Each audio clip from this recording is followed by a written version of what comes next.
The patch notes have finally arrived because it's one day before the new season, and at the start of the patch notes they show every single perk, and I'm sure by this point you've seen them, so let's go over the balance changes you haven't seen. First of all, they've added tags to replace clubs because clubs have been removed. Crafting as we know it no longer exists, and you can only craft shield batteries, medkits, ammo, and player banners from crafters, and crafters basically only have one charge now.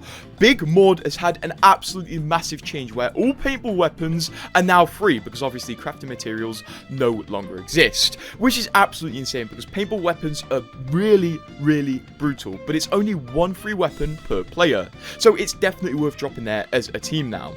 Care package now has Eva 8 and the Prowler is on the floor. No news on the bow check, so I assume it's still staying in. Gold weapons now the R301, RE45, Mastiff Devotion, and 3030, and here are the balance changes. The 3030 has had its damage reduced, which is really sad. Also, its ammo capacity has been reduced over every single mag type, and then a load of miscellaneous nerfs regarding hop-ups, which is very sad, although this thing was really OP and not many people were noticing at the time. The Eva 8 has had a damage reduction going into the care package. That's only because the fire rate has been increased, and also it now has hammer points on them, which adds 20% extra damage when shooting flesh. Overall, even though the damage was nerfed, it's going to be a far better gun and worth picking up in the care package. The Hemlock has been nerfed. Why? And also the hipfire spread has been increased. The spread delay has been increased also. The L-Star can no longer take barrel attachments. And the Prowler, now it has been put on the floor, has now been reverted to the non-care package version, and the damage has been decreased by 1 point. Also, Select Fire has gone off it, which is very sad because we no longer have Select Fire. And Burst has had some nerfs. Obviously, it's going to have these nerfs because it is coming out of the care package. The R99, another nerf. This is like a running joke. Every time I talk about the patch notes as an R99 nerf. The recoil has been increased in pretty much every way. The R301 has had hipfire spread reduced, making R301 a much more viable weapon to use at close range. SMG ballistics have been changed. I assume this has been done to make them worse at range. Also, the Digithreat can no longer be put on SMGs, and the spawn rate has been reduced.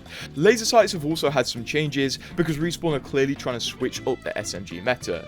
Heavy Legends have now received a change where they use medium first-person animations, which basically makes them seem more smooth and fluid, which was really needed because whenever you play a heavy character, they're really cumbersome, so this will be Caustic, Gibby, etc. Also, support legends now have improved extended supply bin contents. Ballistic sling weapons now have all white attachments, which is a really nice little buff to him, and also the Tempest effect radius has had an increased range. Quite a massively increased range as well. Bloodhound's Raven scan is now barred behind a perk, which is a bit weird. We'll have to see how that works in gameplay. Catalyst's ultimate has had a massively decreased time, and also the length has been decreased to 40 meters from 55. What in the world? Conduit has been nerfed as well. Her Radiant Flash has had an increased cooldown, and also a lot of changes were given to her temporary shield. She was in a really crazy position though. Also, her Energy Barricade has had a reduced duration. Crypto has actually got a little bit of a buff, whereas Drone is now faster, and also the transitions going in and out of the drone are now faster, which might make him a bit better in offensive situations. Horizon's Gravity Lift has had a cooldown increase. RIP. Lifeline's care package has also seen some quality of life changes. Mad Maggie's Wrecking Ball will no longer be destroyed on the first hit. I think this means when the ball hits something like a rampart wall, it won't immediately explode, but will let off a small explosion and then explode later. Octane's Jump Pad now has improved audio, and Pathfinder's Inside Knowledge passive has seen some changes, mostly to mesh better with his perks, I assume. Basically, it's regarding scanning care packages and scanning ring consoles and survey beacons. Regarding maps, pretty much every single map has seen changes, but only to give an anniversary theme into the maps. And also we have Thunderdome, which is the brand new Mixtape map. Mixtape has had some decent changes where basically loadouts have been changed to better reflect how people play the game. And also Straight Shot has been released. Ranked has a load of changes, and if I read them out it wouldn't mean much, so pause if you care about Ranked.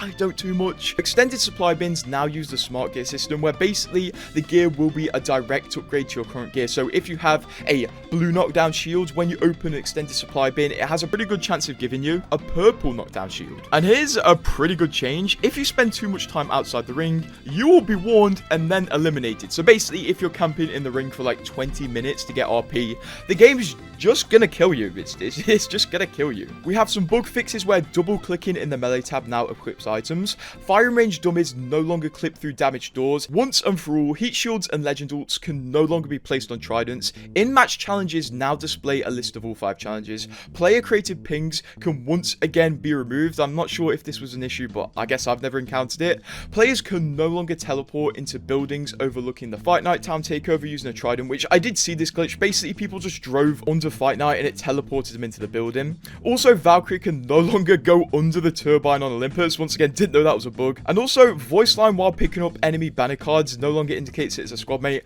I never saw that one too, I guess. Audio has been fixed in 2 ways. Most in-game dialogue is now synchronized between clients, so you and your friends will hear the same voice line if that was an issue before. And also, squad members will now be muted while spectating, to those who like muting people. There are a few changes to legend abilities, basically a few changes to Ashes and Rampart stuff, stopping them from getting outside the map. Conduit's tactical now appears for observers, so basically spectators. Maggie's ult now destroys Gibby's tactical, which it was meant to anyway. Mirage's decoys, destroyed by Catalyst's tactical, no longer break the game. We have some quality of life changes, which is normally my favorite bit of the patch notes. Destructible legend abilities now have consistent damage feedback. Also, there's a quality of life change for the firing range, but this probably isn't what you think. It's a new Nessie, and it's going to be a yellow and purple dotted Nessie, which I think is a reference to the Titanfall 2 Nessies.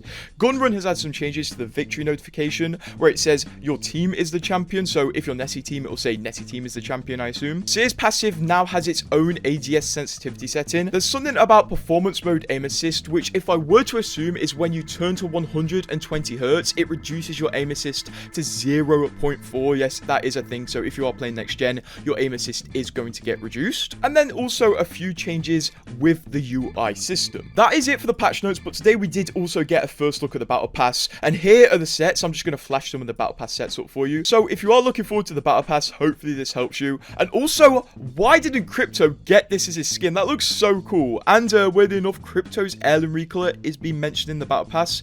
Very weird stuff. And we got a first look at a new Skydiver mode. But I know not all of you want to spend money on the Battle Pass, so there are a few free rewards that are pretty decent on this Battle Pass. You get a Pathfinder skin, 7 Apex packs, 11 weapon skins, which will be like rare weapon skins, not the best, 4 load screens, and obviously those seasonal based trackers, 2 music packs, 200 Apex coins, and if you complete the Battle Pass, somehow on a free Battle Pass, if you complete it, you get a season badge, which is pretty good. And also, because I know this is going to be the major question for the next 24 hours, when is the next season releasing? Well, it's pretty much going to be 24 hours from when this video uploads. So if you've seen this video and it says it's uploaded 1 day ago, well, the next season's probably out now and you should go play it. It's also releasing with the anniversary event, so there's going to be a lot to go through on the first day of the event, but definitely make sure to hop on. Maybe we can break some player numbers on Apex as a whole, because it's been in a major slump lately. So what are your thoughts on Season 20? Are you excited? And subscribe to keep updated.